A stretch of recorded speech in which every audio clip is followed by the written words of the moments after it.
अवकाळी पावसाने शेतकऱ्यांचे पीक पाण्यात, पावसामुळे शेतीचे मोठे नुकसान।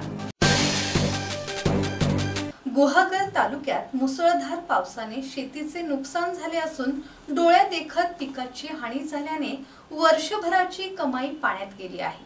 शासनाने मदतीचा हात द्यावा अशी शेतकऱ्यांची आग्रही मागणी असून पिकांचे नुकसान झाल्याने हातातोंडाशी आलेला घास मुसळधार पावसाने हिरावून घेतला आहे। यावेळी शासनाने मदतीचा हात द्यावा अशी मागणी शेतकऱ्यांकडून केली जात असून गुहागर तालुक्यातील झुमडी गावच्या सरपंचांनी आवाहन केले आहे की गावातील ज्या शेतकऱ्यांची शेती पाण्याखाली गेली आहे त्यांनी पंचनामा प्रस्तावासाठी ग्रामपंचायतीमध्ये संपर्क साधावा। संदेश कदम, संवाद मराठी लाईव्ह, गुहागर।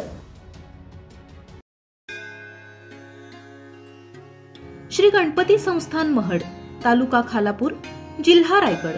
श्री वरद विनायकाच्या भक्तांसाठी भक्त निवासाची सोय, स्वच्छता आणि 24 तास गरम पाणी, सीसीटीव्हीची नजर। आगाऊ नोंदणीसाठी संपर्क करा 02192 26 69 12 72 76 47 38 54।